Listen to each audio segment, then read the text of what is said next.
Yo.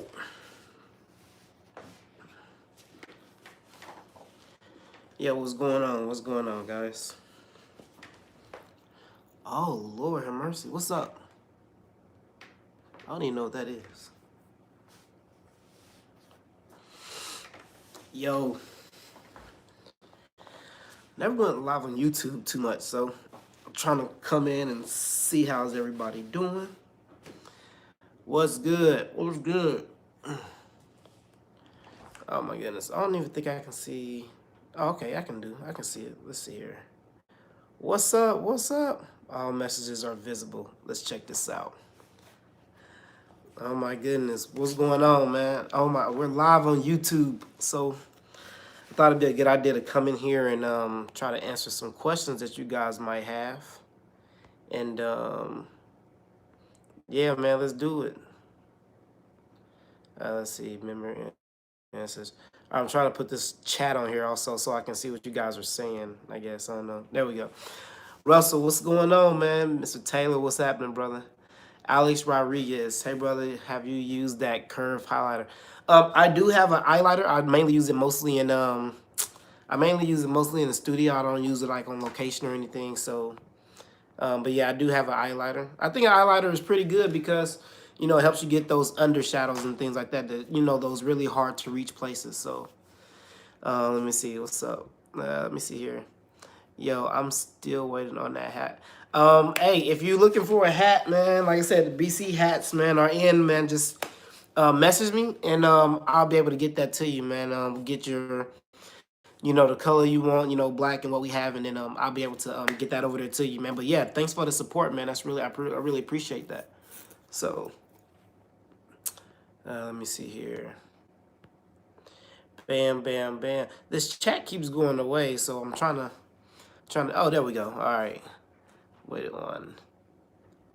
Oh, how I got started. Oh, shit. My bad, bro. Yeah. I'm going to be coming out with like a more impersonal video here soon, man. So, yeah, that's going to get started, man. But I mean, we're live now, man. So, I mean, I started like about 6.5 years ago, man. I mean, like I said, I started shooting with Canon. You know, I really got into photography, man, because it was just something about taking pictures, man, and then just capturing that moment, man, that I just absolutely was fond about, man. I loved it. I loved messing with the camera. I love messing with people, and I'm a really big people person. You know what I'm saying? I communicate well, so you know, over the years, man, it just got like really, really big, and people started noticing, and companies started noticing, and it just blew up from there. And then after a while, when I started shooting, I really wanted to, engage, and I really wanted to boost my photography. I just didn't want to be somebody who just came out with a camera and took pictures. You know, I wanted to learn lighting. You know, I wanted to learn flash. I wanted to learn editing. I wanted to be the most all around photographer that I could be. So, you know, I really started learning the different aspects, the business part, and all the other different aspects about what makes you an absolute great photographer. And I wanted to put all that stuff into one. And yeah, man, it just really kind of blew up from there, man. So yeah, definitely. But like I said, when I come out with a video on that, I'll try to come out with a more in-depth video on that. Let's see here what you guys got. Let's see. So how do you somebody else, Alex, when using the 35 millimeter for three-quarter body shots, where is a good level to position the lens on the model? So normally, when you shoot a three-quarter shot, man, one of the first things is you need to make sure you have a little bit of headroom. You don't want to cut in too tight to the top of the head, and you don't want a really big space above the model's head. We call that dead space. So you really want to make sure you're kind of, you know, nice, probably about like, you know, a few inches, about 6 inches or so above the head. And then normally, everybody has three-quarter shots differently. Normally with me, when I do a three-quarter shot, I'm like almost right above the belly button. Or right below the belly button. Some people actually go right like near the thigh area, or right at like the buttocks area. So it really just depends. it's really your preference, man. It's really like how you want to shoot it. But a really good 3/4 shot, is right there to either like right under the belly button or right there like at their like right at the butt area. So, and then like again from there you can kind of play with it and see like what your preference is to that. So let me see what else. This chat keeps disappearing, man. So I got to keep touching this stuff. Okay. Let me see here. So where do you find your models? A lot of my models, man, I find on Instagram, YouTube. I really don't really reach out to models that much, man. I get a lot of people wanting to shoot me, so I'm blessed to have a lot of people who wants to shoot with me. So I really don't reach out to too many people that much. But yeah, when I first got started, man, I was going on Instagram. I was going on some other model like model.com and a lot of different other things, man. So but yeah, Instagram, Facebook, social media, those little rooms that have like, modeling rooms or something in like your local area is like the best places to find that type of information, man. So let me see what else you got. Come on, man, we on fire tonight. Let's go. Give me some hard. Let me see how did you get your workout? Cause that's where I'm wanting to learn everything. How do you get your workout, man? Honestly, man, social media is like an awesome platform. It's like the biggest platform because everybody's on social media, and when you put out really good work, it shows, it spreads. So as far as like social media, man, what's going on here? Yeah, connectivity issues. Oh, sorry about that. Yeah, this little thing, connectivity. I turn off my Wi-Fi. Turn off my Wi-Fi. But yeah, getting to like a lot of those places, man, would be great for you, Drew. Let me see here. What else you got? Bam. Do you prefer to shoot images on, above, or below exposure? Normally, all my pictures are shot below exposure. A lot of us who shoot on location really prefer the shooting below. I like shooting underexposed because I can just kind of redo it in post. Shooting underexposed is better than shooting really overexposed to me, because when you shoot overexposed, you really push those highlights, and it's really hard to get that back. You can bring down your highlights, you can bring down your sliders and stuff in Lightroom and things like that, but shooting underexposed and actually boosting it is easier than shooting overexposed and bringing it down. I'm telling you right now, it's really hard, man. It's hard. I try to stay away from shooting overexposed, so. And you know me, lighting is really important to me, man. It's like the biggest thing. So let me see here. So how do you get the women that should have male model? I already said that. Where do you find your models? What are some of your struggles that you encounter when you first try to get a business? Pitfalls. The biggest thing is really just getting your work out there, man. Honestly, it's really just getting out there, having people pick you up, having people pay attention to you. So that's the really biggest thing. People taking you serious, and that pricing and stuff. What was your first camera? My first camera was a Sony A300. Yeah, Sony A300. It was funny because I had a Sony and then I went to Canon and then now I'm back at Sony. So that's the funny part. What size softbox do you prefer? Normally, when I shoot on location, man, it really depends. I prefer the beauty dish out on location because it gives you a nice contrast. I don't know why, but I love the look of a beauty dish. I just don't know why. I love that poppy contrast look. I prefer, if I have to go with a size, I prefer the 48-inch. I prefer a 48-inch softbox anywhere I go. Even in my studio right now, it's set up with a 48-inch. When I'm on location, I prefer a 48-inch. But if I'm trying to really move and not trying to deal with a lot of things, I prefer like the 36, 38-inch size softbox. That's more of your go-to stand up and shoot breakdown type of softbox. It's like the all-around softbox. The 36, 38 inches like your more all-around softbox on location. The other ones are just kind of like, it's more like a personal preference. Where's the inspiration come from? Where I get my ideas? Honestly, I look at other photographers sometimes. I don't look at a lot of other photographers, but I look at a lot of photographers and see what they're doing and find out if it kind of like fits my style. We all are on location photographers. We all have different styles. So most of mine just comes from me just trying to do something that fits my style. One thing about photography, man, I don't try to be like everybody else. I think you start to get caught up and you start to really mess up your vision of your photography when you start to try to follow and mimic other photographers. That is a difference between embracing your own style and mimicking somebody else's style. And when I mean style, you know, the way you shoot. If you like to shoot natural light, stay with natural light. If you like to shoot with LEDs, stay with LEDs. If you like to shoot with flash, shoot with flash. You know, but when you start to, you know, trying to do the same thing instead of kind of like putting your own thing to it, you know, not shooting wide open or whatever the case may be, that's when you really start to get confused with photography, thinking that you have to do and be like somebody else who's doing it. Don't try to shoot like, don't try to be like me. I love bokeh. I'm part of the bokeh nation. If that's a big thing, I'm starting to, everybody want to be a part of bokeh nation. Follow me.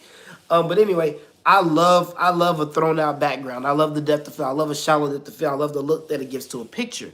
I love shooting long. I love shooting with the 105, 400. You know, 1.8 Sigma 105 boys. I'm 105 all day. That's again, I think that's the best portrait lens on the planet right now. I don't think there's nothing right now that's beating the 105. I like shooting sharp. You know, there's a lot of different things, but you gotta find out really what fits your style of photography. And it's really hard when you start to get into this. It's really hard to find out what your style of photography is, because, you know, there's so many different people telling you so many different things. So don't drink the Kool-Aid, man. Follow what's best for you. Shoot how you want to shoot, and then you build on your type of photography. And that way you can say, you know, you did it yourself. Let me answer some more questions here, and then I'm going to get to a few things with you guys real quick so we can have a little chat. How high is your ceiling in your studio? Oh, shoot. My ceiling is about, I would say, I don't know, 12, 13 feet. Ugh, I don't know. That's probably hard, yeah, but 12, 13 feet. Give me a retouching tip. Frequency separation and dodge and burn. There you go. You got to learn it, man. You gotta learn it. I want to see an editing tutorial. So, all right, let's talk about something real quick. I get a lot of you guys asking about why I haven't came out with an editing video. Okay, you guys gonna hear it live from me right now. Okay, the reason why I haven't did an editing really, I've did some, you know, not a lot. You know, some quick, you know, whatever. I don't really come out with editing videos. First of all, because I'm a huge on-location photographer, and on-location photography is what I like to do. I like to educate you guys more on how to shoot in sunlight, harsh light.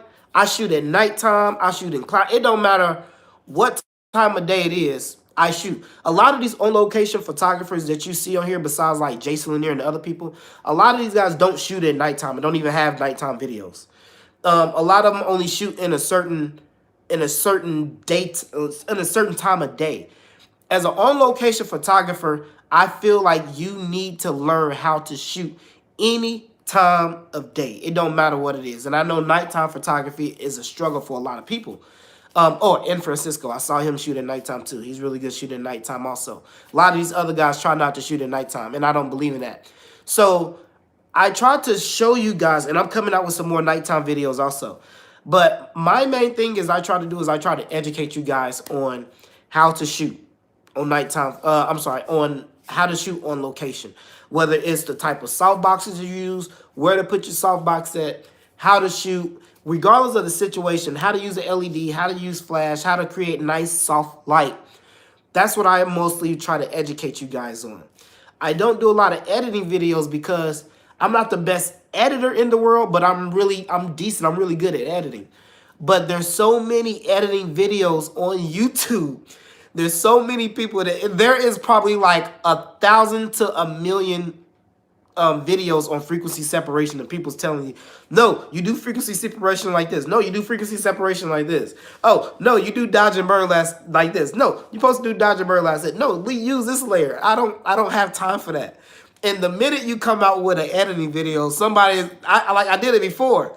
Somebody is really quick to be like, well, it would have been easier if you would have just did this, or it would have been easier if you would have just did that. Look, I don't have time. I don't have time for that. But when it comes to shooting on location, it's kind of really hard to challenge me on shooting on location, because that's what I do in studio also. But shooting on location, That's what I do. That's why there's not a lot of on location photographers on YouTube that can really educate. And there's a few of us that do a really good job, but that's where my bread and butter is. So that's kind of like why I haven't really did a editing video, because I don't want to get caught up in that whole thing. If you have editing questions, please send me a message on my Facebook or my Instagram, or Twitter, don't matter. And I'll be happy to answer them for you. But now you heard it. That's why I don't come out with editing videos. All right. So that's the reason why. So now let's move on. What we got? What's a good light modifier for 8200? Boom. A good light modifier for 8200 is, I don't think you should put an 80. This is my personal preference. Now listen to me. I don't think you should put an 8200 inside of anything bigger than a 38-inch softbox. I don't. Because in a 48, if you put a 8200 inside of a 48, a single 48, you said 8200, so I'm guessing you mean single. If you put a 8200 inside a big 48-inch softbox, it's going to lose a lot of light. It's going to lose a lot of light before it actually hits your model. It's not that much power. It's like 3 speed lights in one. But the amount of light spread that a 48-inch is, plus is double diffused before it comes out, is not feasible. When you think about a type of softbox that you're supposed to put in top, a light that you're supposed to put on the softbox, think about the amount of power. All right? 8200 is great within like a 36, 34, a beauty dish, 38. It's great. You got enough power to come out and project before you even go to full power. I think it's great. But don't try to go with anything like really big, because it's not gonna really help you a lot. Boom, come on, man, we're killing it tonight. What else I got? I hear that the 135 is the truth, but I don't think it's being the 105. Okay, so me and Kendra did a live not too long ago about the 135 and the 105. Me personally, I love the 105. I don't think there's anything on the market better than the 105. Honestly, there is not. It's a 1.4. It's sharper than, it's really sharp. I prefer the 105 because, and everybody has their own opinion, guys. Look, if you want to draw your own opinion and conclusion from the 135 versus the 105, you need to get it and test it for yourself and find out what better fits you.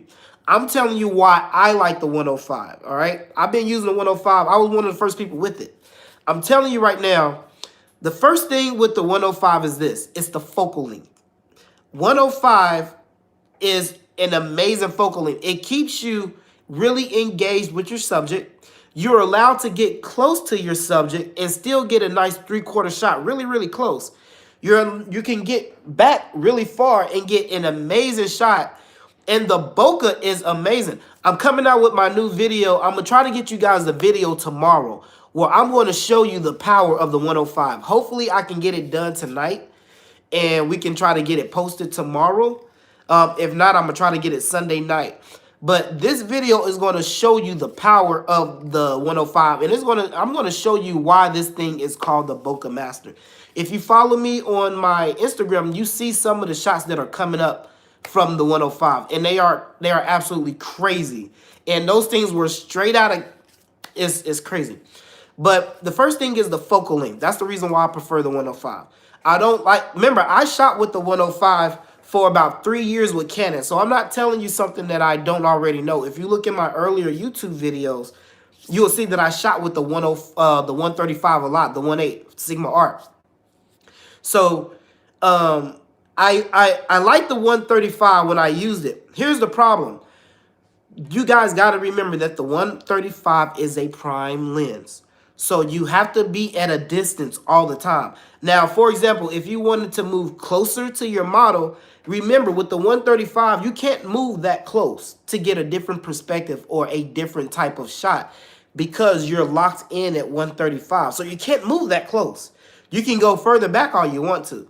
But the time that you want to move close and get a different type of feel, a different type of composition, you can't, because you're going to mess up your framing. So what you're going to end up doing is taking your 135 off, putting on like your 85 or something to get closer to get that type of shot. The 135 is a specific lens. It's specific just for, honestly, to me, it's really only for like 1 or 2 reasons. You know, when you want to move back and get that lone shot, you know, or so, that's the real only time that you're really going to use it. You're not going to see too many people use a 135 to get a 3/4 shot. Most of the people who use a 135 1/8 are going to be way back trying to get a full body shot, or like head to like knees or something like that. That's why, because it's so long, you know, because 135 is 135. Um, Again, the reason why I like the 105, because I can get really close and get a dope, crazy 3/4 shot, or I can get far back and get a crazy bokeh shot. Just that I do not prefer the 135. I like it. Don't get me wrong. I like it. I'll use it, but I prefer the 105. So just to let you guys know. So my thing to you is get it and figure out what best works for you. That's the best thing that I can really tell you. Okay, what we got now? Boom, let's go. Come on, y'all. We are killing this tonight, man. Come on, y'all gotta give me something. I'm in Tallahassee, Florida. What's up, FLA? I've been down to Florida. Normally when I go down to Florida, I'm either in Pensacola or Destin or Fort Walton Beach. I really haven't came down to like the Miami, Tallahassee, all that area, you know, because I don't really go down south. But I really hope to get down to Florida soon also. Respect that. I saw your GoPro video you posted. How can I film myself with it? I have that GoPro. I love the GoPro Hero 7 Black. Yo, the video, I got a video coming out. That actually the video that's coming out tomorrow is filmed with the GoPro here. Some of it is filmed with the GoPro Hero 7 Black. I'm gonna show 4K at 60. Crazy. The bad thing about it is you can't, unless you're using HEVC, you have to convert it to H.264 because the GoPro codec only supports HEVC and 4K at 60. So you have to go down to 4K at 30. If you don't know what I'm talking about, send me a message and I'll let you know about it. But doing a lot of research, 4K at 60, you might not be able to look at it when you put it on your computer, or it might be like really choppy or slow down. That's because it's a HEVC, and when you try to go edit it, it's not going to perform the same way. So you got to use a program to compress it or whatever, or compress it down so you can do it, because it's using HEVC. So if you don't know what I'm talking about, hit me up. Come on, y'all, I'm killing this. Come on, man. What y'all talking about? Y'all gotta give me something, bro. Let's go. All right, so let's see. Turn on, let's see. Just want to say what's up. Hey, appreciate the support, man. I really appreciate that. I got the 105 2 weeks ago. It's amazing. It absolutely is. Tell me what the best time to shoot outside with a flash is. All your personal preference. I don't care what time of day it is. If I need to go outside and shoot, I'll go shoot. So it really depends. If you don't want to really battle the ambient and the harsh sunlight and things like that, then shoot at like a sunrise or sunset or something like that. Golden hour, blue hour, or something like that. But as an on-location photographer, me personally, I think you should be able to shoot at any time of day. That's just me. You don't think the 85 1/8 can hang with the... No, heck no. The 85 1/8, no, I sold my 85 1/8 and got my Sigma 85 1/4 again, because I saw with the Sony 85 1/8 for a very long time. I really liked it. But negative. What do you edit your videos with? I use Camtasia and Adobe Premiere Pro. 85 can't hang with the 105. No contest. Absolutely not. Brandon, love your work. What you do in Detroit? Man, I've never been to the D. That's good. That's woo. Yo, I've never been to the D, dude. We'll have to talk about that offline.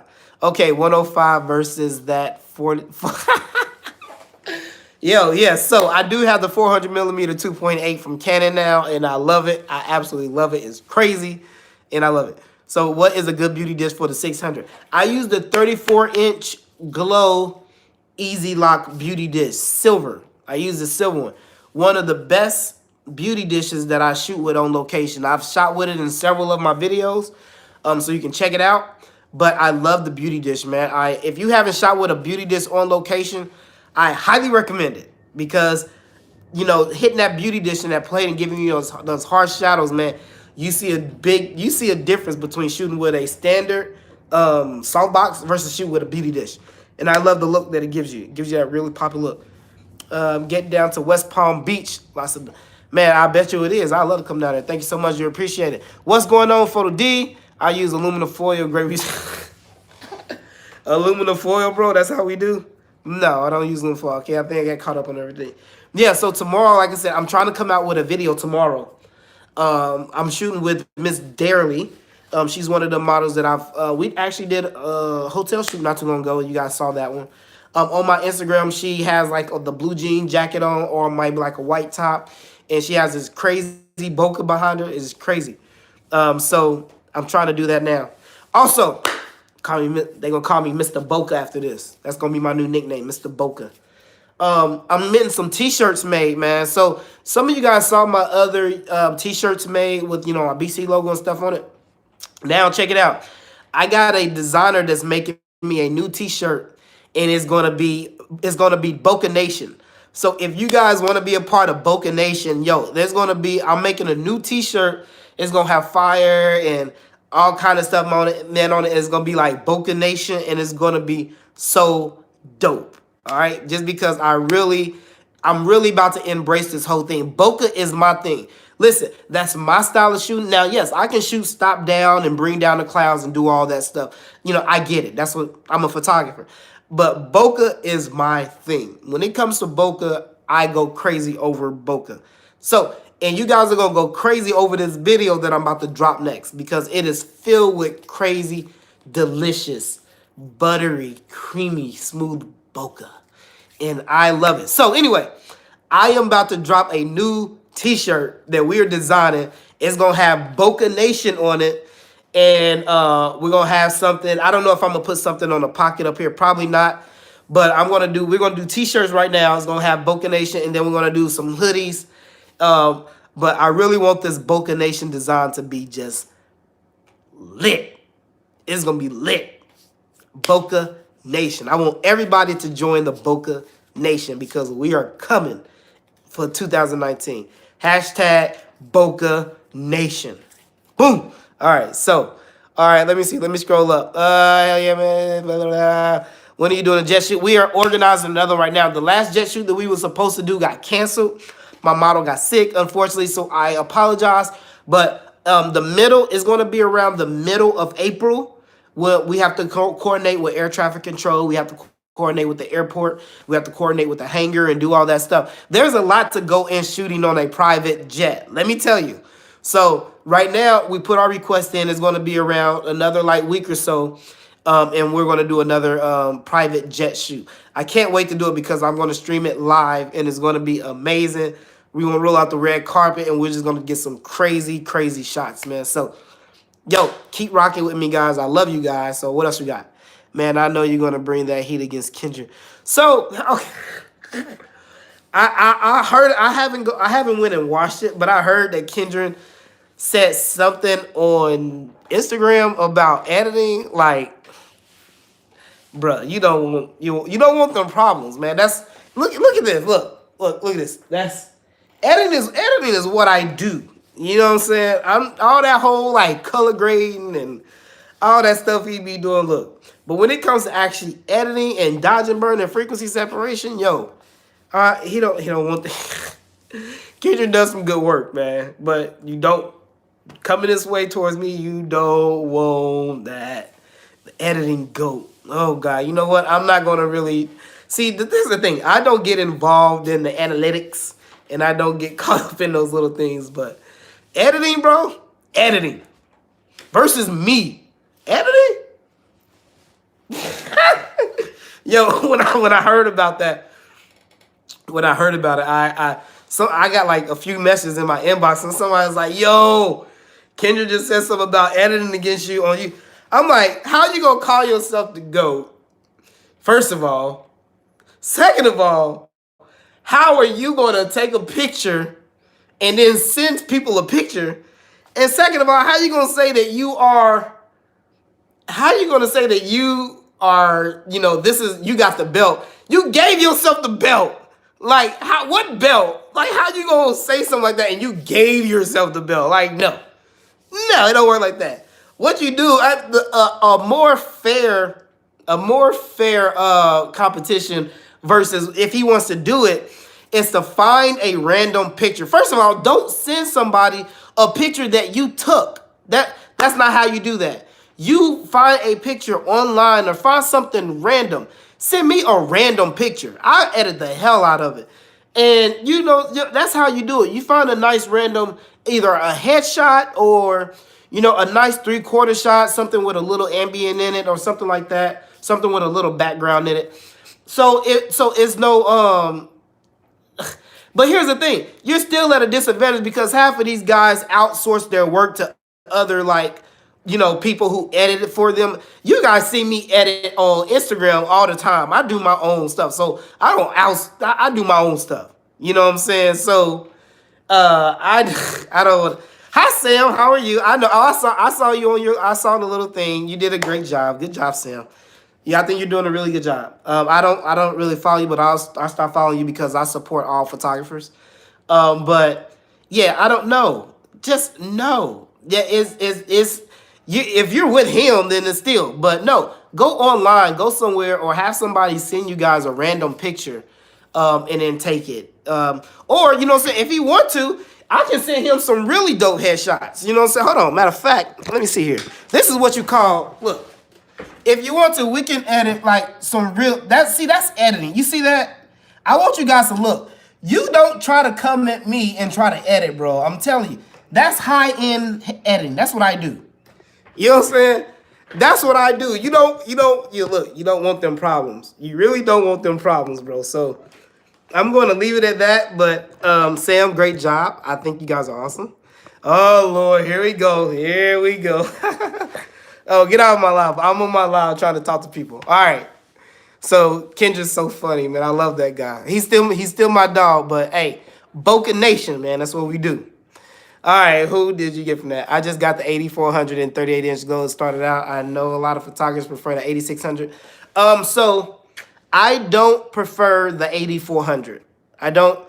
I don't do that. The reason why I don't shoot with the 8400 is because I don't think I would rather get two 8200s than get an 8400, because the 8200, first of all, the 8200 is the most versatile monolight pretty much on the market. We all know that because it is 200 watts and connected with another 8200 gives you 400 watts of power for the price. But if you don't want to use it as 400 watts, you can always break it apart and use one as your main light and one as a rim light or a key light, and you can use it in a more versatile situation. But I don't prefer the 8400. If I need 400 watts of power, I would just go with my 8600. So, and they're pretty much almost relatively the same price. And you get a little bit more wattage of power because you never know when you're going to need 600 watts of power. But I don't think that I don't know why they came out with a 400. I just don't, I don't have anything to do with that. So, but I don't prefer the 8400. No, I don't at all. What else we got on here? My Canon got stolen. Oh my God. Sorry, bro. I'm sorry to hear that, man. Bro, when Castro say you hating the, yeah, I know, man. You know, you got skills high. We need to feed the trolls. He said we need to feed the trolls. Yeah, all good. Yo, thanks, man. I really appreciate that. Let me see what skills you got to feed the trolls.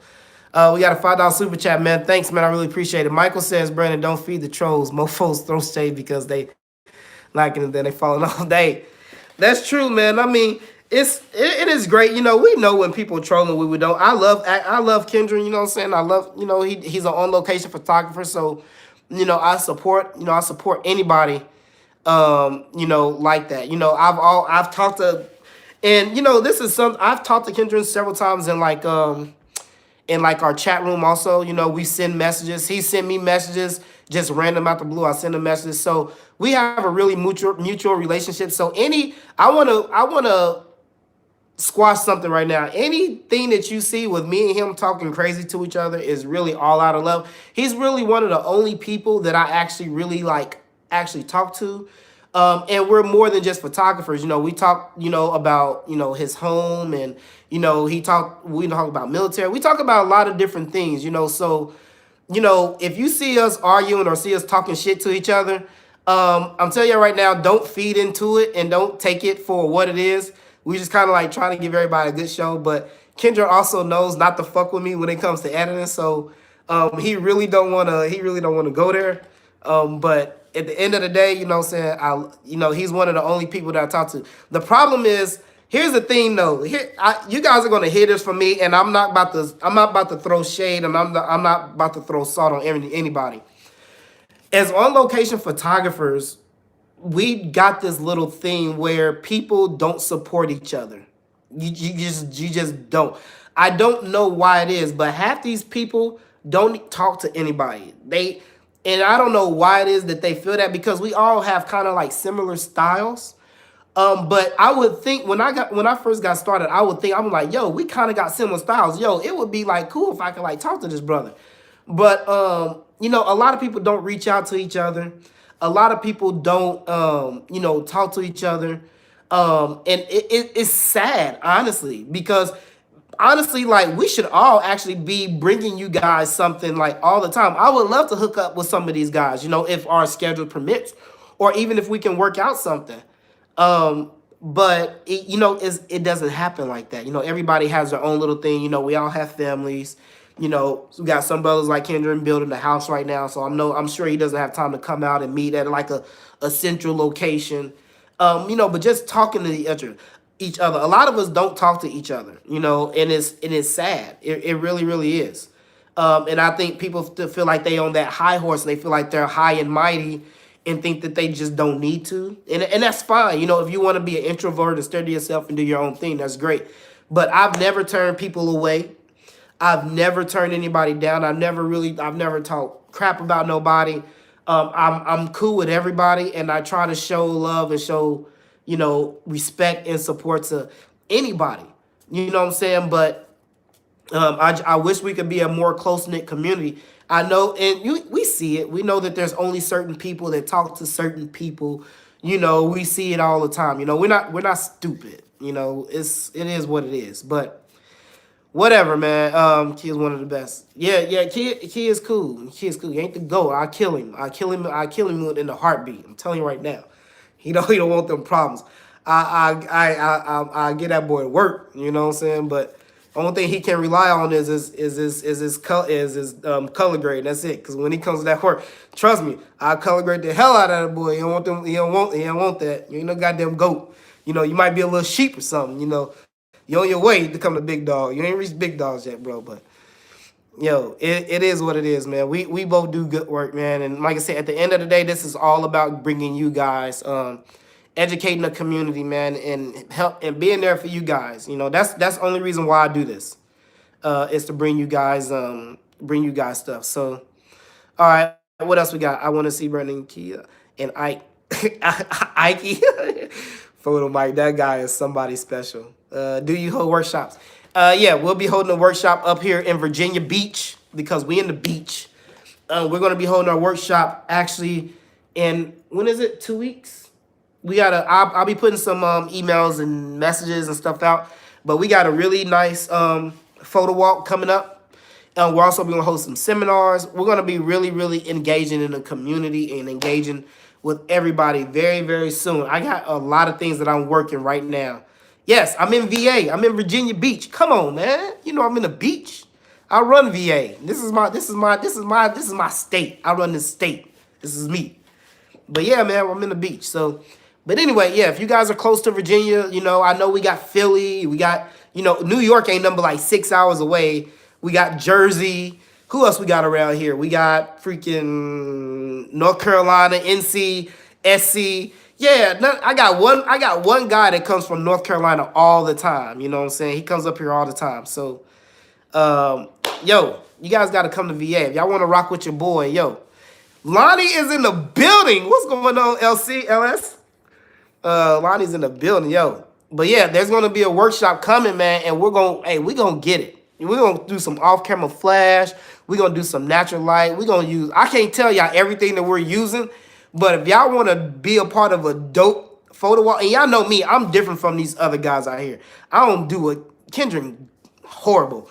We're going to do some crazy stuff in my photo walk, and I can't tell you that because Kendrick might try to steal it. So I'm not going to tell y'all on here, but hey, it's going to be lit. But yeah, I'm going to teach you guys on some LED. We're going to use LEDs. Teach you how to shoot with LEDs versus shooting with flash, shooting with natural light, We're going to get all into it, man. We are not BSing on this really big photo walk that we got coming. If you guys want to know about the models that we're using, the models, I'm going to probably try to get 3, but right now we got 2 for sure. We're going to be using Sarah. If you guys haven't, you guys know who Sarah is. She is the one that I did the golden hour versus blue hour. She also is the one I did the aperture LED. Yes, Sarah is dope. Sarah's also the one that's doing the private jet photo shoot. Yeah, she's a beast. She's a beast. So, Sarah is one, and I'm gonna Darlie is probably gonna be the Darely. She's probably gonna be the other one. Faith is busy. I haven't talked to Faith in a minute. Faith is really, really busy. She's booed up now, so yeah, I ain't gonna put her stuff out there. But yeah, Faith is all booed up. She don't know nobody. If y'all see Faith, tag this video to her and tell her to stop being so booed up. So whatever. All right, whatever. Charleston, how important is a light meter and when do you use a meter? I only use a light meter in the studio. Everybody should have a light meter if you shoot in studio. If I shoot on location, I use my camera. My camera is a light meter. I only use my camera out when I'm shooting on location. You don't really need a light meter outside. But when you shooting in location, when you shoot in the studio, it's really important to use a light meter. I don't stop trying to guess your settings. You know, dealing with, depending on what type of modifier you're using, how far away your subject is from, the light, it's really, really good to use a light meter. Stop guessing at your settings. I did a video on using a light meter also, so you guys check out that video on my YouTube. I heard smoke was in the air. He's so silly. All right, I'll be out looking for that. I'll be the first weekend. Somebody's gonna be in VA the first weekend in April. Let me see, April. I gotta check my schedule. I think I have a photo shoot that Saturday. I don't know what day that Saturday is. It might be April 5th. I don't know. You have to let me know. But yeah, we got a photo shoot. I got a photo shoot that weekend. Hey, what else y'all got? Did y'all run out of questions? Let me see. Let's see here. Sam, what's going on? Ha, I love it. He said ain't nothing but 6 hours away. It ain't nothing but, what are you talking about? What ain't 6 hours away? What ain't 6 hours away? Yeah, New York is only like 6.5 hours away from here. It ain't. Listen, I'm from Indiana. Does anybody know that? I'm from Indiana. That's right. I'm from Indianapolis, Indiana. I drive back and forth from VA to Indiana all the time because my family's still in Indiana. That's 11 hours there and 11 hours back. So driving 6 hours, I can do that in my sleep. So, what's going on? Jermaine is in the building. The best lens for Sony FF for YouTube. Are you talking about making a YouTube video? You gotta be, I'm very specific. So you gotta tell me. Are you talking about making a YouTube video or like shooting and then putting your pictures on YouTube? Or what are you talking about? Tell me and I'll help you out. Love your work, B. Appreciate it. When you take a pic using the light box, what is the light box? And then show the pic. Is that before editing or after? It really just depends. I did some videos because a lot of people started asking me, hey, can you show us the straight out of camera shot versus the edited shot? So some of my videos that I started doing, I started posting the straight out of camera shot, and then I started posting the edited shot. So it really just depends. If my video doesn't tell you it's a straight out of camera shot, then it's not. Otherwise, it's the post-production video. So, but yeah, I try to do all that. I try to hit all these avenues for y'all. Only one that I'm really not hitting is editing, and I told y'all that earlier in the video. So let me see. Yes, for YouTube video. All of my videos are, well, if I'm doing like a sit down and talking to you guys or doing a review, I do that with my 35 1.4. All of my videos on location, every video that you see on my YouTube is shot with the 16 millimeter 1.4 Sigma Art with my A6500. The 16 millimeter 1.4 is like the best video lens that I have ever used. It's absolutely incredible. It's 1.4, but on a crop sensor, it's like 24 millimeters f2, something like that, because you have to multiply it by the 1.5 crop factor, all that stuff. If you don't know about that, I highly recommend you do some research. But 24 millimeters, I mean, that's perfect. I mean, it gets me a nice shallow depth of field when I want to get close and get something blurred out. It gets a lot in the scene, and it's cheap, and it works amazing with the 6500. So 16 millimeter 1.4. That's the lens that I use for all my videos, every last one. So now that you guys know, and a lot of us actually use the 16 millimeter 1.4. Tips on pricing, or what do you charge for an image to edit? I can't telling you how much to charge for an image to edit. I can't do that because your editing might not be like my editing. Now, if you have the editing of Kendron, then you can probably charge like $2-3, you know, and be cool. My editing, you know, I have to charge a little bit more, you know, because I go into detail, you know, between eyes and irises, and, you know, bringing that 3D look and all that stuff. You know, I go in depth when I do editing. So my pricing might be different from, you know, your talents and what you know how to do.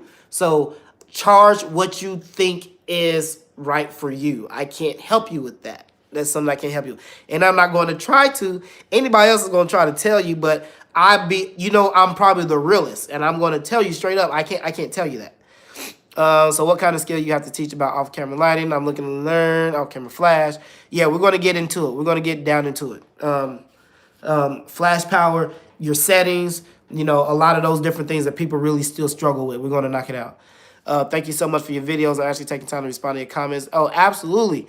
My question is, will you ever do a BTS of you doing a wedding?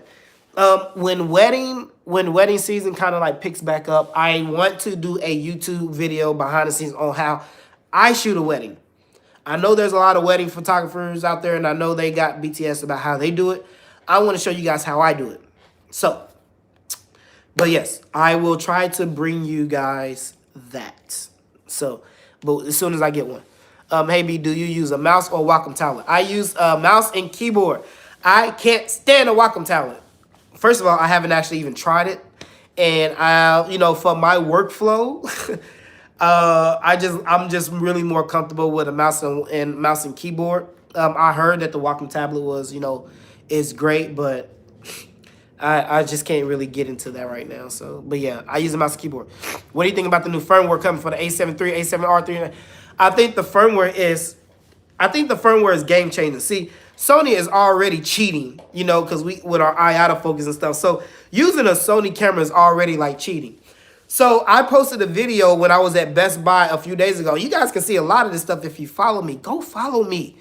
But I was playing with the A6400 in Best Buy not too long ago, if you saw it on my story.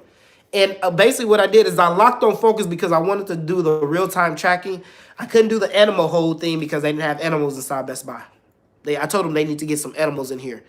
But anyway, I was locked on focus, and I went to the ceiling, still locked in and engaged in focus. And then I came back to the eye, and it was still tracking. And then I was focused on somebody that was focused, and then, you know, they was running and then spinning around and all that stuff. It still maintained tracking and switched to like face detection, back to eye autofocus. It's crazy. And then also in the settings, listen to me now. If you haven't played with the 6400 yet, I'm telling you, in the settings now, you can change the settings for it to lock on the left eye or the right eye or both eyes, or the way that they did the tracking is almost like, I mean, if you miss focus, listen to me. If you have the A7 III, A7R III, or A9 or 6400, if you miss focus now, when they come out with that update, you need to go to like Fuji or something. Now, you just need to put your camera down for a little bit. There is no absolute way. It's like it's almost impossible to miss focus now with that new tracking. It's crazy. It's crazy. And it was bad enough already that we had one of the most stellar tracking systems, eye autofocus, than any other company out there. But now, with the new update, it's almost impossible to miss tracking. So if you miss tracking now, bro, I'm telling you, I don't know what it is. Let me see. Fort Worth guy. We love Kendrick. I love Kendrick also. He's my dog. Hey, I think he's scared of that. Let people know. Boy, you better, boy, stop. What? Lord have mercy. I just moved to Sony ecosystem. What is the first lens you suggest I get with the A7 III? I am shooting portraits, 135 or an 85. I always recommend you get the 85 first. Always. I recommend the 85. So if you shoot portraits, get the 85. The 135 and all that other stuff is something that you add in later. If you, depending on your money, there's three. Here's the thing: it depends on your money. If you don't have a lot of money, $600-700, I will recommend you get the 85-1.8. It's still a great. It's a beautiful lens. It's $600, $549 or whatever. It's incredible. It's sharp, and I was blown away when Sony came out with it. If you got a little bit more money, you know, $1,300-1,400, or I'm sorry, no, about $1,000, something like that to spend on the lens, and you don't have more than $1,000, I recommend you get the Sigma 85-1.4. The best 85, it's the best 85 on the market to this day. I still think it's the best 85 on the market. There's not a better 85-1.4 than the Sigma Art. If you want to challenge me on it, let's get it. So, if you have a little bit more money, you know, if you don't mind, spending a little bit more, if you don't mind, you know, dipping into like your little savings a little bit, about $1,500-1,600, all way. I recommend you get the 105-1.4 first. I recommend you get it and knock it out, because once you get the 105, you're really not going to need another lens, but like a 35 or like a 7200 if you shoot like events, weddings, things like that, or you want to do headshots. But 105-1.4 all day. All day. Come on, man. Y'all got to give me some hard questions. What's up? Lonnie be scared to drive to Austin. Sam, leave Lonnie alone, all right? Jesus. Damn, he took a shot at my stick. Y'all so silly. I can't hang with that or whatever. I meant softbox, not lightbox. Yep. Indoor shoot. Yeah, it depends on the size of your studio. I can't tell you that because I don't know the size of your studio. 38 or 48, depending on what you got. You got a big one, go with a 60. Why you always wear your hat backwards like Smokey from... Yo, this is my signature, man. I can't... Look at this. Does this look right? No, it don't look right. That shit look corny. This is my signature.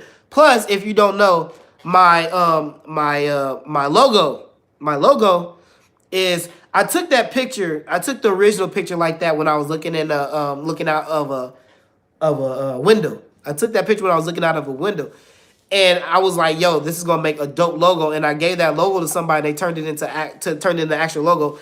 And that's been my logo ever since. So that's my brand, you know. So ever since then, I've always had my BC logo, and I always have my hat back like that. So if you want to know where that came from, that's where it came from. That's why I always do that, because this is my logo. So I embrace my logo.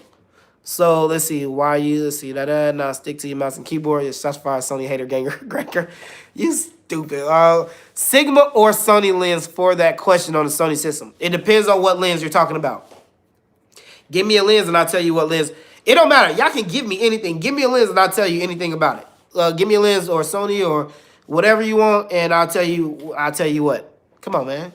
I got a mouse arm and I started to use a Wacom tablet and it disappears. So for me, tablet is a blessing. You know, I heard that the tablet is like really, really good. Once you actually get into it and you start using it, I heard it's really, really dope. But me, you know, I'm so far in my stuff. You know, I might include it, you know, later on and start really trying to play with it. But right now, I'm just comfortable. That's all. What is a great starter off camera flash? 8200. 8200. I don't recommend you get a Speedlight. I would never recommend a Speedlight to anybody, because the Speedlight only has so much power, and the mounting is pretty much the same. So if you're starting in off-camera flies, I'm always going to recommend you start out with an 8200, because it's 3 Speedlights in one. It gives you the most power, and there's no real reason for a Speedlight. Now, with that being said, because I'm a photographer and I hit on all areas, the only time I think people will get a Speedlight is because you do weddings or events or something like that, and you want on-camera flash, you need a Speedlight. But if you are starting in portraits, because you know me, I'm really detailed, so if you don't tell me, I'm going to tell you. If you're starting in portraits, I highly recommend an 8200. Bam. Come on, man. I got to answer. Come on, man. Come on. Sam, come over to Sony. Yeah, she. I think eventually Sam will come over to Sony. She's like a lot of us. We all started out in Canon. We was highly invested. When I started out in Canon, trust me, I was highly invested in Canon more than probably anybody. I had almost every Sigma art lens. I had the 135, 85. I had the 50. I had the 35. I had a whole bunch of L lenses. I even had Tamron with and I had the 5D Mark IV that I used for a very long time, and I had the Canon 80D. Those were my go-to. And I had so much stuff. I sold it all. And I know a lot of people, I'm so invested in Canon. Look, we were all invested in Canon. Francisco was invested in Canon. Manny was invested in Canon. All of us was invested in Canon. We all love Canon. So it is what it is. If Canon works for you, work for you. Now, I will say that the EOS R that I did that review on, yo, if you are going to stay with Canon, I highly recommend you get the EOS R because that camera is no joke. It's a mirrorless camera. I love it. I miss my eye autofocus, and it's like they got like a fake eye autofocus in there. Listen, it's not Sony eye autofocus. So stop saying that the EOS R has eye autofocus. It don't. It's fake. But yo, it's soft, the shutter, and on top of that, it really embraces the color science of Canon. The EOS R is amazing. It's just like a 5D Mark IV. I used the 5D Mark IV for a very, very, very, very, very long time. The EOS R is a mirrorless 5D Mark IV. Still 30 megapixels. Still same. They got the same menu system with a little bit of tweaks. I know the Canon system like the back of my hand. And when I got the EOS R, it was almost like riding a bike because I was already familiar with the Canon mirrorless system. So I highly recommend you get the EOS R, man. It is really, really, really good. I hate to say it, but it is good. A lot of rave about the 28 to 75. What are your thoughts? Okay, so this is probably going to be, you guys are not going to like this answer. I'm telling y'all right now. You guys are not, listen to me before I say this. You guys are not going to like this answer. All right. The Tamron 28 to 75 or the Sony 24 to 70. One lens, I think I said this in my video. I'm going to tell you this right now live on YouTube. One lens that you will never, ever, ever, ever, ever see me use is a 24 to 70 or a 16 to 35. You're probably never, ever, I'm never going to have that lens in my bag. Never. 2.8, you never. Especially for a portrait photographer. You'll never see me use it. Never. I hate that lens. Here's the reason why. I'm going to tell you the reason why because I know a lot of you are interested. Why does he not like the 24-70? Here's the reason why. Think about this. 28 millimeters to 75 millimeters. Within that focal length, what other lenses do you have? You got, if you guys got a 24, that's great, but it's not in that focal length. You got a 30 millimeter. I'll tell you what, let's deal with the only full frame prime lenses. You got a 35 millimeter 1.4. You got a 50 millimeter 1.4. You got 75, don't really, so the 85 is not in that range, but if I need to shoot 75 millimeters, I'm going to shoot with my 85 1.4. So even though it's 10 millimeters, I will still include it. Oh, in what situation ever will I use a 28 to 75 over a 35, a 50, definitely not my 85. All of my lenses are 1.4. So getting a 28 to 75 or a 24 to 70 is a waste. Did you know that the 24 to 70 or the 24 to 70, it is probably the most unused lens in a portrait photographer's bag. Did you know that?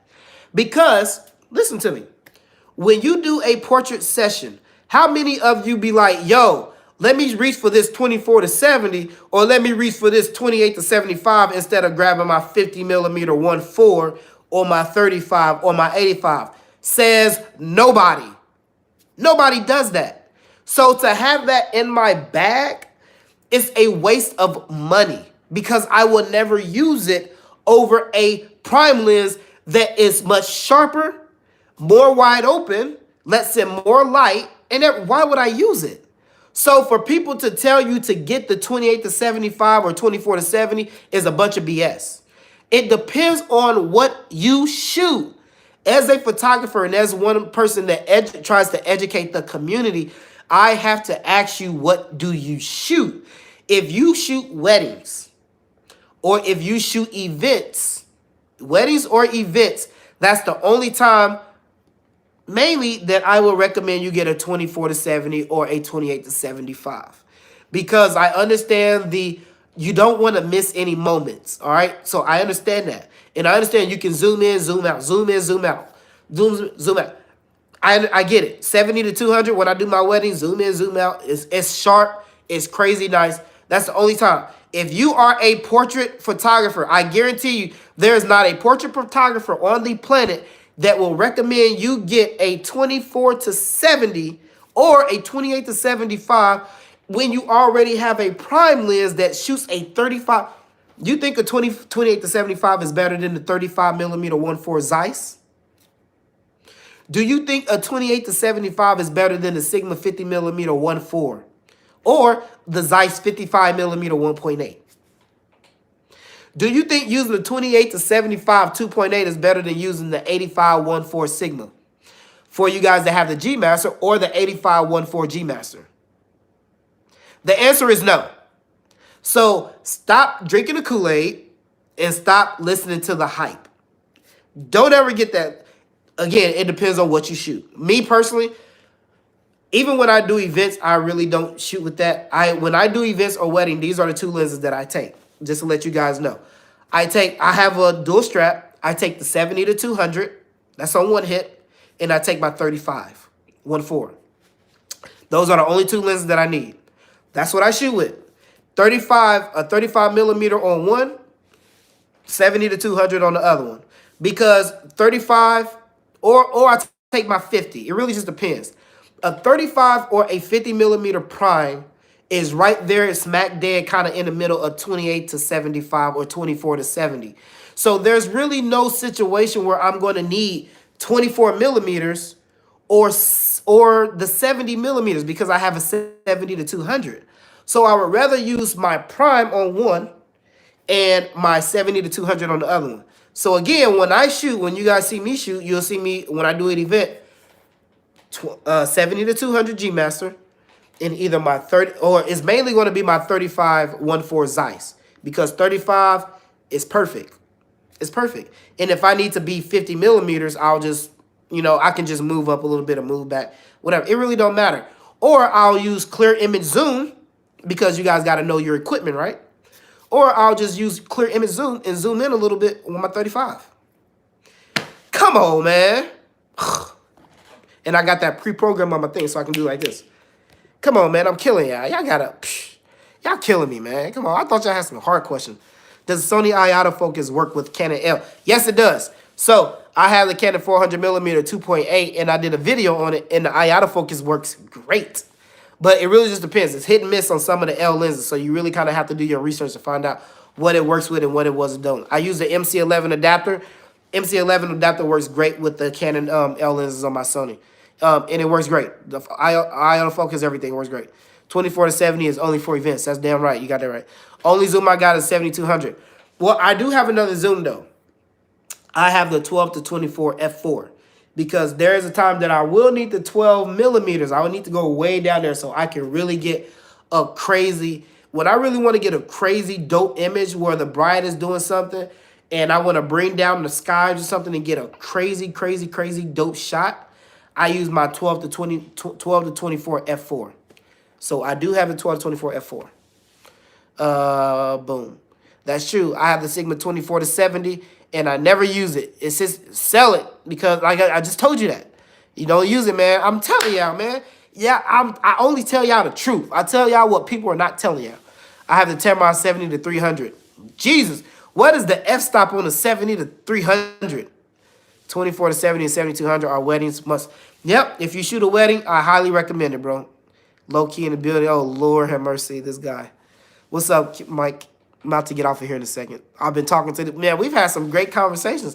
I like this. I need to. If y'all want me to do this more, man, and answer you guys' question, we can definitely do this a little bit more.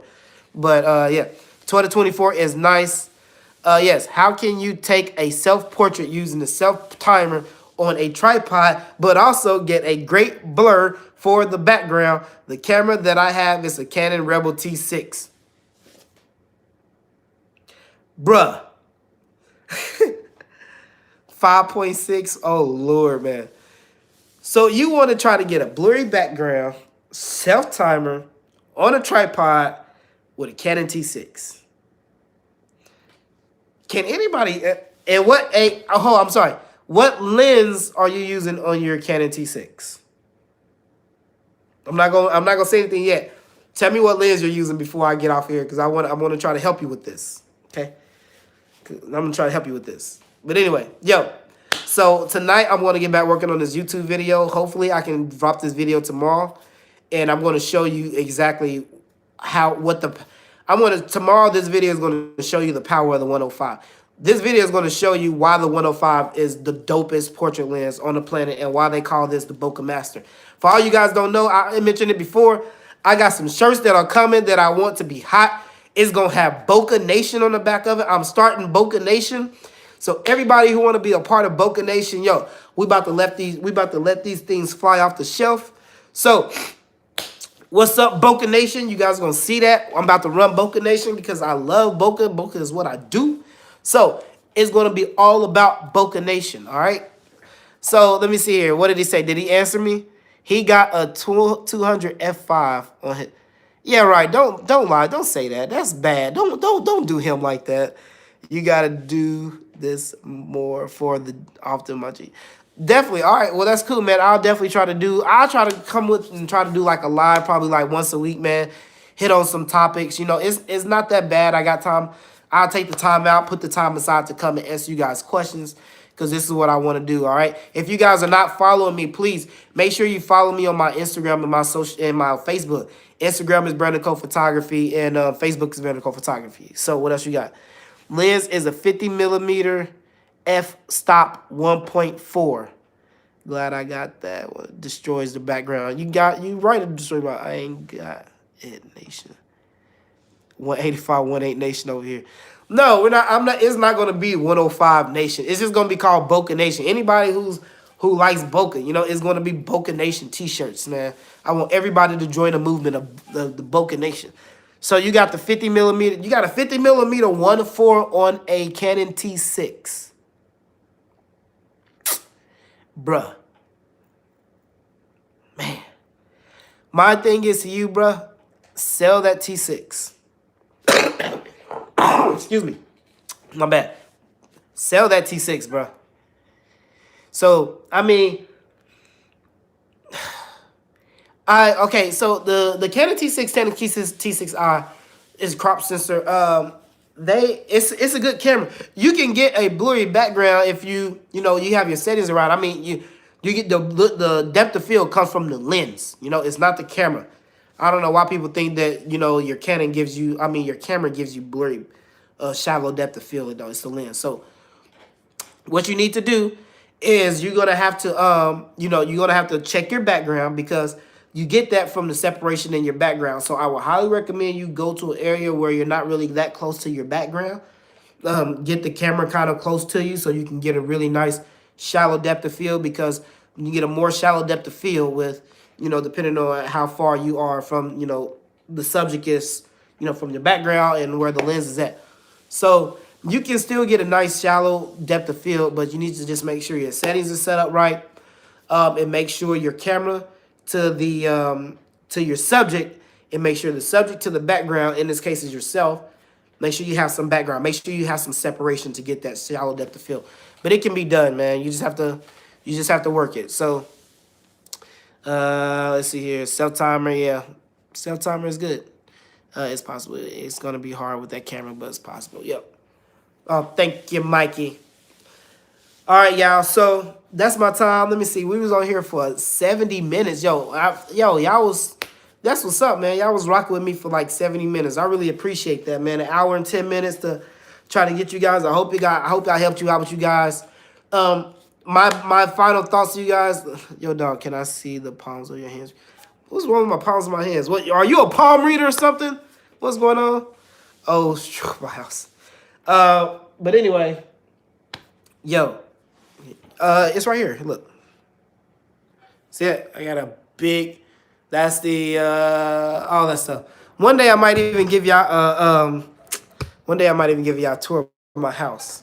So yeah, I live alone. Yes, I do. I do live alone. Yes, do this more often. I will. What's something that y'all guys don't know about me? Well, I have children. I want to tell you guys. Let's get personal real quick before I go. I like getting personal. I don't want to be one of these photographers that I just, we just come on and you guys really don't know anything about us. So let's see. Let's get personal real quick. So what's some things that you guys don't know about me? So let's see. I am active duty. I am active duty Navy. If you guys don't know that, you guys didn't know I was in the military. I am. I've been in the Navy for 13 years now. Let me see what else. Been in the Navy 13 years. I have some beautiful children. I am single. I own my own house. I live in a 4-bedroom house alone. One day I might give you guys a tour of my house. Let's see here. I love riding motorcycles. Let's see. What else we got? I think that's all for right now. I think every video we're gonna do a personal thing at the end of every video. How about that? Just to make sure that you guys learn more and more and more about me. All right. So next video, I'm gonna try to give you guys a tour of my house. I'll try to clean it up. But yeah, that's what you guys know right now. So boom. Yeah, you guys know something about me that you never knew about me. How can I take one of your workshops? I will be follow me on social media, man. Follow me on my Instagram and my Facebook. That's where all of my stuff is going to be coming. Like I said, the first one is about to be here in about April. And we're about to get it in. All right. The weather is starting to break. As soon as the weather, hey, I'm telling y'all right now, as soon as the weather break, it's gonna be lit. I do have a photo shoot this weekend. I think I have a boudoir shoot this weekend. Dang, did I let the cat out the bag? I think I let the cat out the bag. Y'all want to be in the boudoir shoot this weekend? Should I do it on Instagram or should I do it on YouTube? Or Facebook? Decisions. It's going to be pretty lit. I'm telling y'all that right now. So, I was in the Navy for 30 days. Oh, Lord have mercy. No discipline. I can see the discipline in your video. You have no discipline. So, anyway.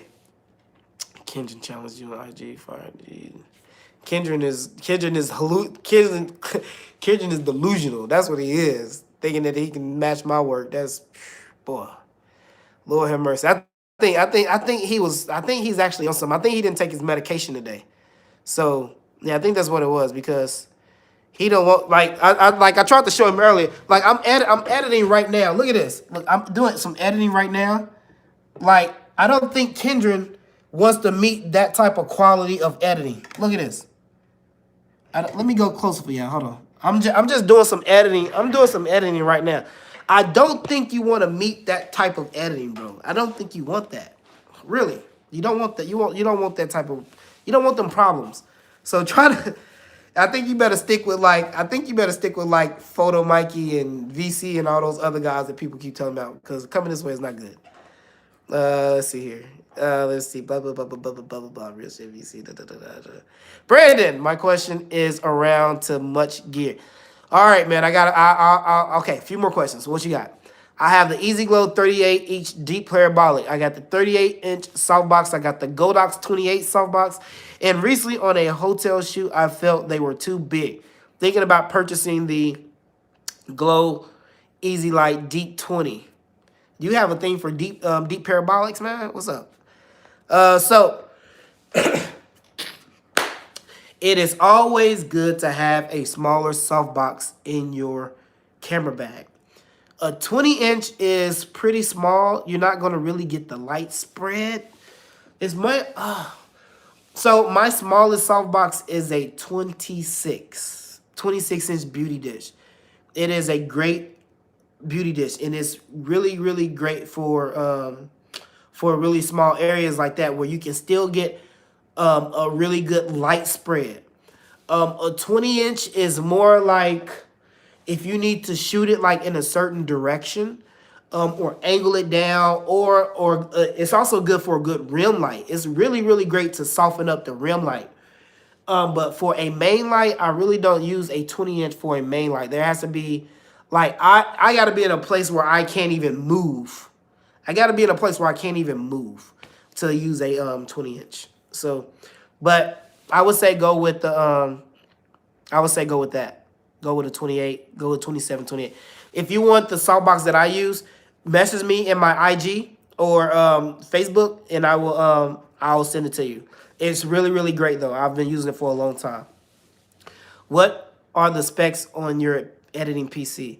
Bruh, you hold on. Hey, before we go, hey, check this out. You want to see my PC? Hold on. I'm gonna show you guys. Now you guys know that. Oh, here's another fun fact about me. I have 3 college degrees. Did you guys know that? I graduated from the University of Phoenix. I have 3 college degrees. I am a big computer geek. Oh, I actually show you here if you guys don't believe me. Here it is, right here. Look.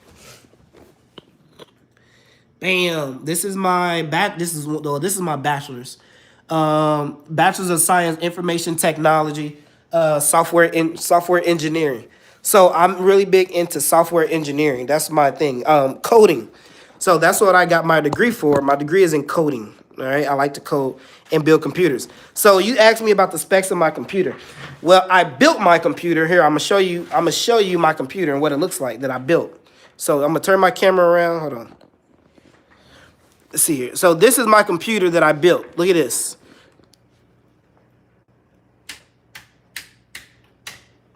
So I built this computer from scratch, lights and everything. So this is my computer that I built. It's a supercomputer. So I rock in the GTX 980 Ti, 1200 power supply with the Noctua I'm using air cooling. I installed all my lights. This is a NVIDIA HalfX NVIDIA edition. I installed the fans so it stays nice and cool in my tower. These are all custom lighting. Yeah. So, also, see, you guys didn't know that about me, that I build computers too. I build gaming computers and everything.